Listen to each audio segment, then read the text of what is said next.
যারা একটা electric cooker কেনার কথা ভাবছেন অথবা কিনে ফেলেছেন বাট ব্যবহার বিধি জানেন না, তাদের জন্য আজকের এই ভিডিও। প্রতিবার ইউজের আগে অবশ্যই একটা ফ্রেশ ন্যাপকিন দিয়ে ক্লিন করে নেবে। ফার্স্টে অন অফের এখানে টাচ করে একটু হোল্ড করে রাখতে হবে। দেন এখানে 4টা অপশন দেয়া আছে, এর মধ্যে থেকে ফ্রাই, বয়েল অর যেমন রান্না করবেন সেই প্রেফারেন্স অনুযায়ী একটাতে টাচ করলেই কিন্তু অন হয়ে যাবে। তারপর এটার মাধ্যমে আপনারা হিট কম বেশি করে নিতে পারবেন যেরকমটা আপনাদের প্রয়োজন। ইনার আউটার রিং এ আপনারা 3টা অপশন পাবেন, একটা জাস্ট ছোট পাত্রের জন্য, একটা ফুল এরিয়াতে হিট হবে, আরেকটা দমে দেওয়ার জন্য জাস্ট চারপাশে হিট হবে।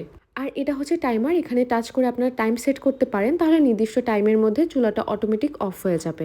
এটা যেহেতু ইনফ্রারেড কুকার, এখানে যে কোনো রকমের পাত্রে ইউজ করা যায়। ইন্ডাকশন কুকারের থেকে কিন্তু ইনফ্রারেডটা এর জন্য বেশি জনপ্রিয় এখন। বাট ট্রাই করবেন অলওয়েজ ফ্ল্যাট পাত্র ইউজ করতে, যেহেতু হিট হওয়ার পোর্শনটা ফ্ল্যাট, তাই ফ্ল্যাট কিছু ইউজ করলে কুইক রান্নাটা হবে।